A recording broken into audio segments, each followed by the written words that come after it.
The cruelest things Islamic caliphates did to conquer peoples. You've been told a story of a golden age, of gleaming minarets, scholarly libraries, and enlightened rulers. But this story has a dark chapter, one deliberately torn from the history books. A chapter written in the blood, sweat, and tears of millions. What if I told you that behind the celebrated age of science and culture lay one of history's most perfected systems of conquest and domination? A system designed not just to occupy lands, but to erase entire civilizations from existence. And the most chilling part?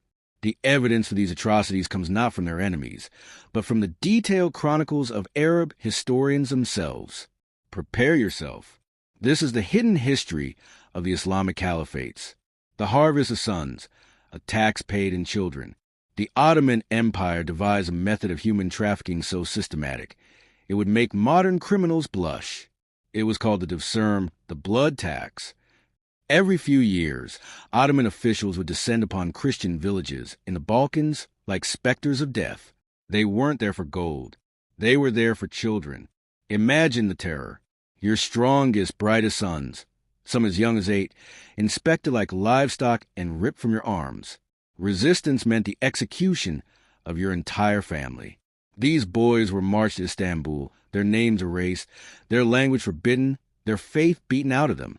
They were forcibly converted to Islam and forged into the Janissaries, the Sultan's fanatical slave army. The psychological warfare was masterful. They were taught the Sultan had saved them from their own families. The cruelest irony? These stolen Christian boys became the primary weapon used to conquer and enslave more Christian lands. It was a self-perpetuating engine of conquest, fueled by the children of the conquered. Historians estimate up to 1 million boys were harvested in this way, their souls and identities erased forever. The unmanning of a people. 1,400 years of systematic castration. The Atlantic slave trade was a 400-year horror. The Islamic slave trade operated for over 1,400 years, but it differed in one uniquely monstrous way: industrial-scale castration. To prevent a permanent slave population from forming, and to ensure a constant demand for new captives, between 80 and 90% of male slaves were mutilated. Castration centers, like the one in Aswan, were factories of death. The procedure had a 90% mortality rate, making it a near-certain death sentence. Those who survived became eunuchs, marked as less than human, incapable of having a family, their bloodlines severed forever. Arab chroniclers wrote about these castration markets with the same mundane tone they used for discussing livestock prices. This wasn't an accident of war. It was a deliberate, calculated policy of ethnic and demographic erasure, practiced on a scale that is difficult to comprehend. The war on God, erasing faith from history. The caliphates perfected a form of spiritual genocide. They used a legal framework called the dhimmi system to make life for non-Muslims a living hell. The jizya or poll tax wasn't just a tax. It was a tool of slow-motion bankruptcy, deliberately set high enough to crush families. The payment itself was a ritual of humiliation, where non-Muslims were often struck publicly. But taxes were just the beginning.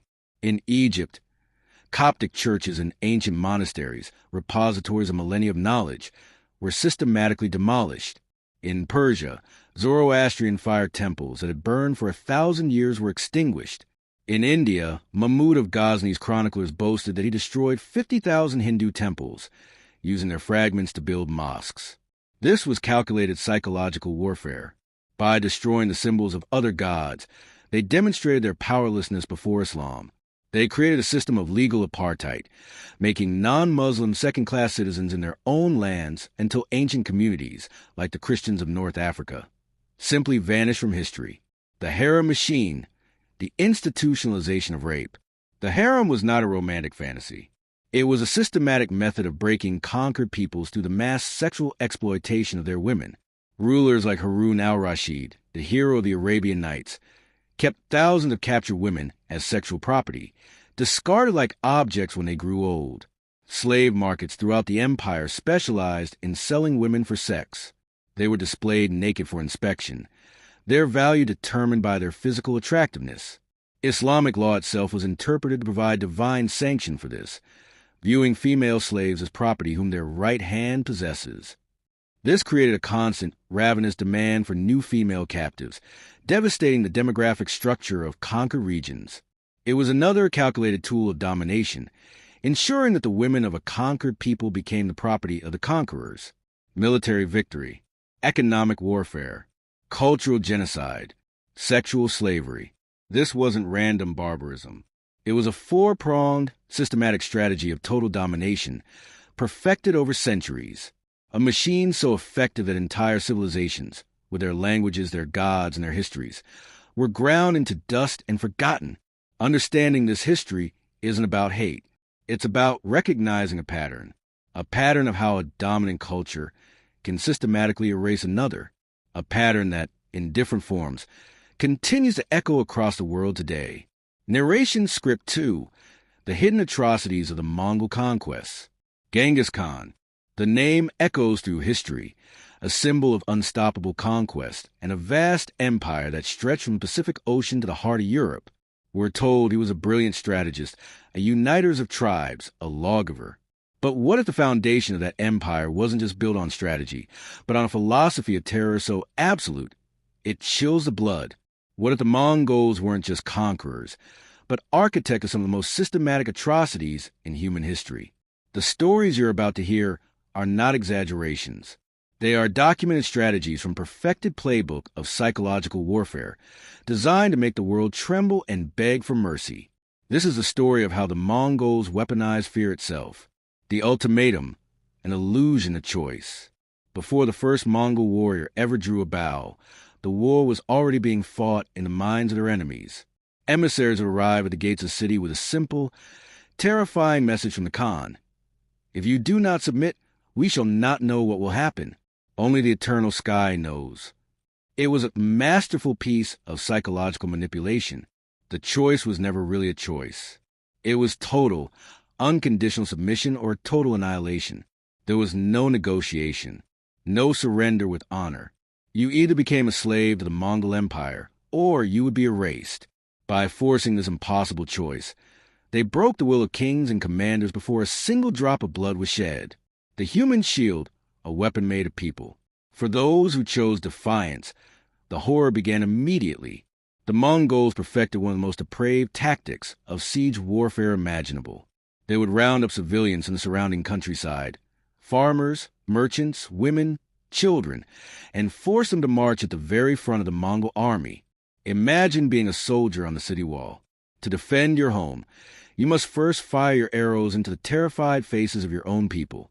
The Mongols used the bodies of the innocent to absorb arrows, to fill moats, and to shatter the morale of the defenders.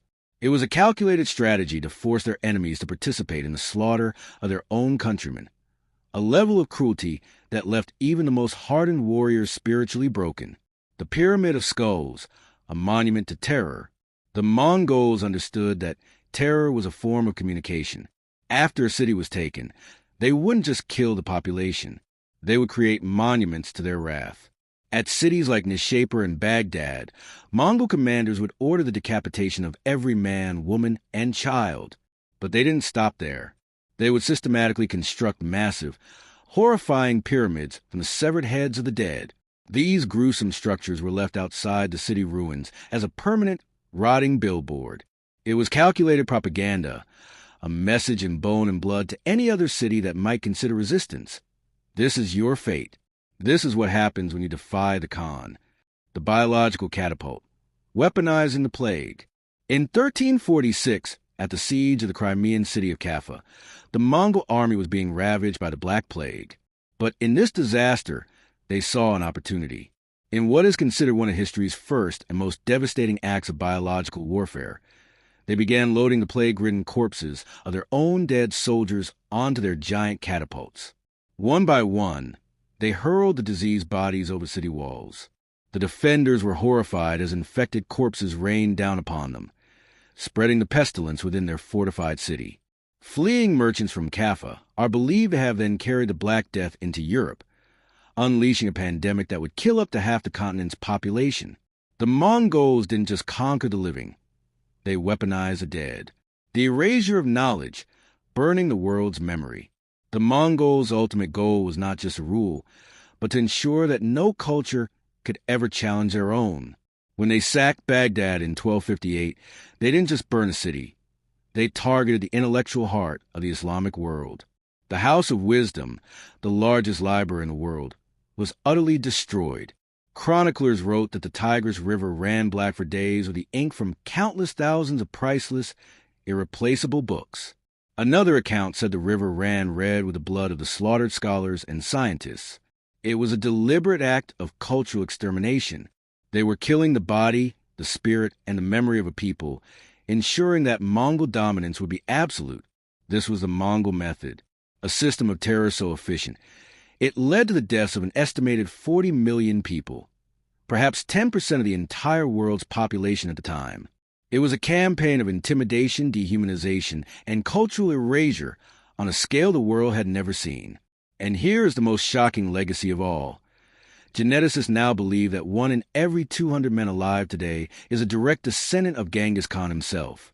The architect of this terror did more than build an empire.